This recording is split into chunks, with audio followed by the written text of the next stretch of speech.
जम्मू में अवैध रूप से रह रहे रोहिंग्या मुसलमानों पर एक्शन हुआ है। रोहिंग्या बस्ती की बिजली पानी काट दी गई है, जिस पर जम्मू कश्मीर के मुख्यमंत्री उमर अब्दुल्ला केंद्र सरकार पर निशाना साधने में लगे हैं। कार्रवाई पर सवाल उठाने लगे हैं, लेकिन सवाल है कि उमर अब्दुल्ला को रोहिंग्या से इतनी हमदर्दी क्यों है।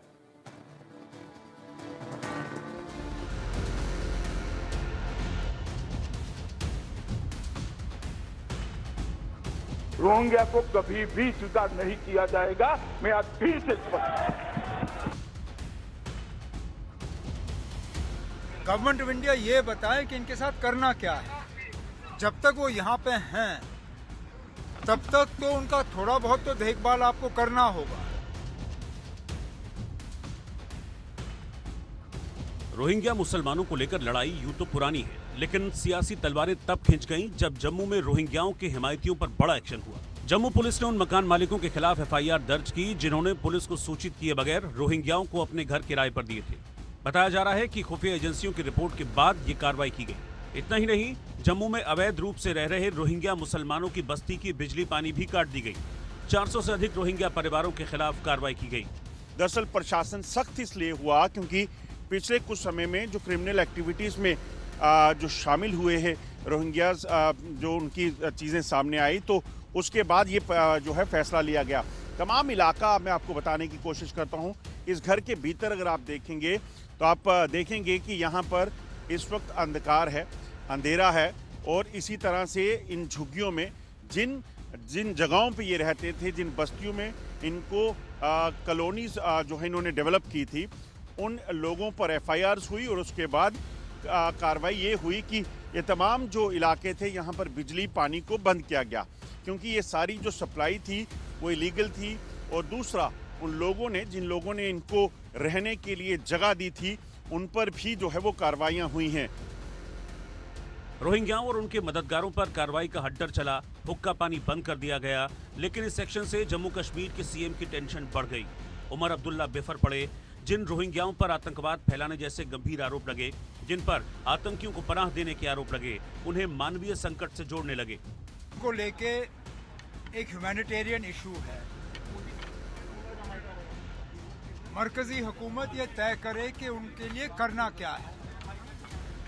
अगर उन्हें वापस भेजना है तो वापस भेजिए, अगर भेज सकते हो तो भेजिए, अगर नहीं भेज सकते हो तो फाका उनको यहाँ मार तो नहीं सकते हो ना।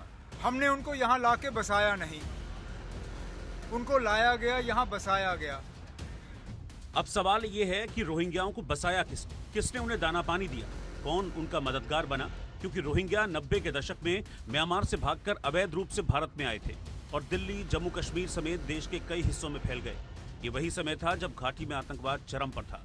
रोहिंग्याओं पर भी आतंकवाद फैलाने के आरोप लगे, लेकिन इसके बावजूद वो खुली हवा में सांस ले रहे हैं। लेकिन जम्मू में एक्शन होते ही एक बार फिर सियासत शुरू हो गई। Bureau report, India news.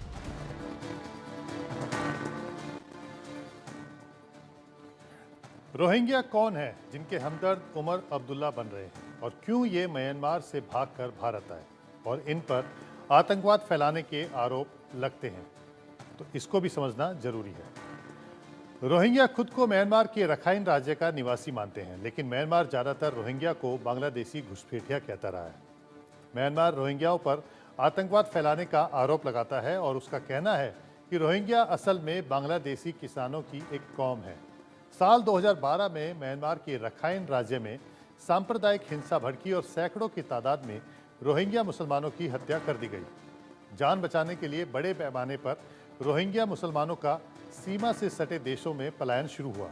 करीब 7 लाख से ज़्यादा रोहिंग्या जान बचाने की फिराक में म्यांमार छोड़कर बांग्लादेश की तरफ भाग गए। बांग्लादेश के रास्ते हजारों की संख्या में रोहिंग्या भारत में भी अवैध तरीके से घुसपैठ कर गए थे। गृह मंत्रालय ने बताया कि तकरीबन 40,000 रोहिंग्या मुसलमान भारत में अवैध तरीके से रह रहे हैं और वो बांग्लादेश के रास्ते भारत में आए थे। भारत इन्हें अवैध घुसपैठिया बताता है और अब रोहिंग्या के खिलाफ एक्शन भी शुरू हो गया है। जम्मू में रोहिंग्या बस्ती की बिजली पानी काट दी गई, लेकिन सवाल है कि क्या उन्हें वापस भेजा जाएगा, और वापस म्यांमार भेजने को लेकर रोहिंग्याओं का क्या कहना है, ये भी आप सुनिए।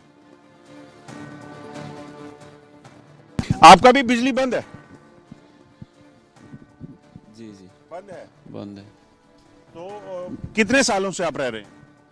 हम यहाँ रह रहे, कोई 12-13 साल आ रहे, हम रह रहे इधर 8 साल है। सरकार सख्त हो गई है, सरकार कह रही है कि आपको यहाँ से वापस भेजेंगे, बोला है ये? तो हमने सुना नहीं। तो अब क्या बिजली बंद क्यों किया है?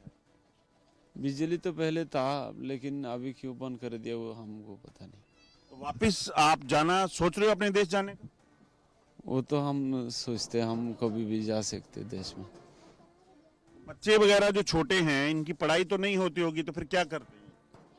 क्या करे, कोई एडमिशन नहीं है? नहीं। बच्चे नहीं कहते स्कूल जाने के लिए? बच्चा तो हम बोलते हैं हम स्कूल में जाएंगे। तो फिर अच्छा नहीं है कि आप वापस अपने देश चले जाएं, कम से कम वहां पढ़ पाएंगे, यहाँ तो नहीं हो पा रहा है। अगर सरकार चाहता तो क्यों नहीं हो पा रहा है? अगर इंसानियत तौर पर अगर सरकार चाहता तो कभी भी हो सकता है। वहाँ के हालात कैसे हैं आपके देश में? नहीं, हमारे उधर बहुत बुरी हालत है, अभी भी मार रहा है, बंदे को, अभी भी बहुत बंदे को मार रहा है उधर। फिलहाल जम्मू कश्मीर में 13,000 से ज़्यादा रोहिंग्या मुसलमान रहते हैं। एक रिपोर्ट के मुताबिक 2008 से 2016 के बीच इनकी आबादी में 6,000 से अधिक की बढ़ोतरी हुई है।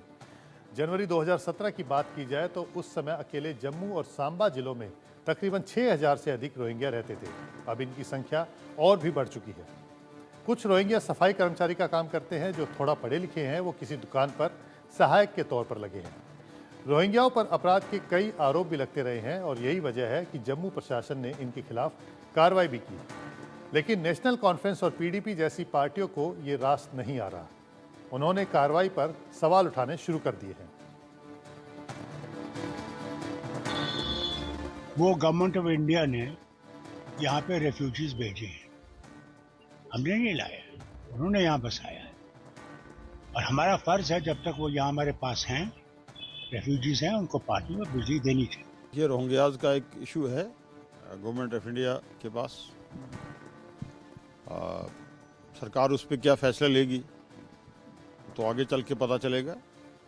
पर अब जहाँ तक वाटर सप्लाई का ताल्लुक है, पीने के पानी का ताल्लुक है, ये ऑन ह्यूमैनिटेरियन ग्राउंड हमने सबको देना है। और ये मेरी नोटिस में बात आई है, मैंने कंसर्न डिपार्टमेंट को कन्वे कर दिया है। अगर पानी काट दिया गया है तो वो रिस्टोर कर दिया जाएगा।